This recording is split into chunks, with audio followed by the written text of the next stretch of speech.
Caution, spoilers ahead. Big excitement while celebrating the small screen. Wednesday's new episode of The Masked Singer was TV night, and everything from the set decoration to the wardrobes to the editing and even song choices, was a celebration of all things TV. Thicke opened the show with a performance of the theme song for Growing Pains, which, obviously, served as a tribute to his late father, Alan Thicke, who famously starred in the iconic sitcom. It was a sweet moment made even sweeter by having Robin's famous mom, Gloria Loring, in the audience.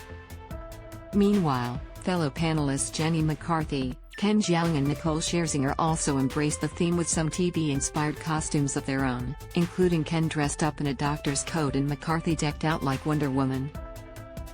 The first performance of the night came courtesy of the Mummies, a trio of singers who were decked out like haunted Egyptian mummies, complete with glowing red eyes and golden, fabulous capes. The trio hit the stage to deliver a rendition of The Monkees, the theme song from the Monkees TV show from the mid-1960s. After the Mummies delivered their special clue, presented by TV royalty and former Masked Singer contestant Dory Spelling, it was time for the fortune teller to make his debut. First appearing in a mystical glass case, the fortune teller surprised everyone with his vocal quality, his performance chops and in some fun moves. Belting out "Movin' On Up" from the Jeffersons, he owned the stage and got the entire audience cheering for him. Fuller House star Jodie Sweetin lent her charm and smile to bring out the fortune teller's special clue, before the harp returned for her third performance of the season. She was once again defending her crown, and did so with a fun, lovely performance of "Thank You for Being a Friend" from the Golden Girls. "I love that song for you. That was such a beautiful rendition. Your voice is like a hug," Nicole marveled. "It's so comforting and Tyrese such security and safety in your voice." After all three songs were done and sung, it was time for the audience to vote and decide who should get sent packing. Despite a fun performance, the first act to get booted were the Mummies. So what TV icons were under the golden wrapping? The Brady Bunch brothers, Mike Luganland, Barry Williams and Christopher Knight. It was absolutely awesome. It was thrilling to be together performing, Williams shared with a broad smile. "We haven't performed together like this for, well, since the Brady days. Yeah. So being here was such fun." The harp and the fortune teller then faced off in a vocal showdown, each delivering a performance of "Everywhere You Look," the theme song for Full House. The fortune teller delivered a fun take on the famed tune, but the harp transformed it into a Broadway-worthy diva-level performance that made Ken cry. "I tell you, watching you sing that, harp, and seeing Jodie, somewhere up above, our friend, Bob Saget, is smiling," Ken said, choking back tears.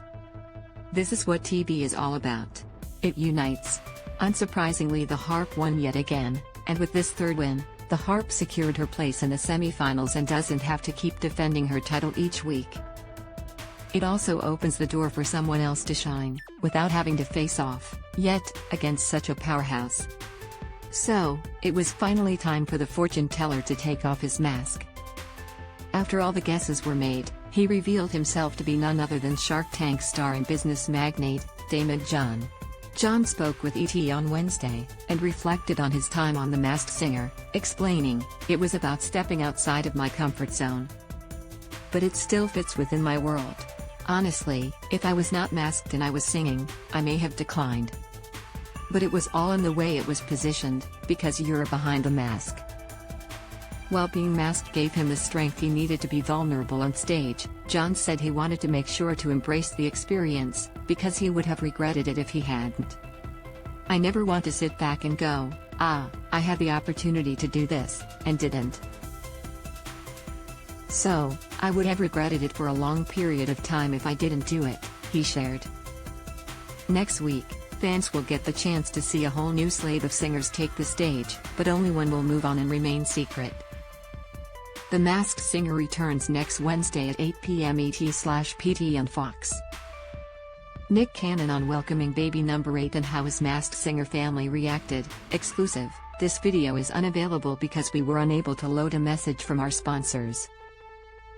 If you are using ad blocking software, please disable it and reload the page.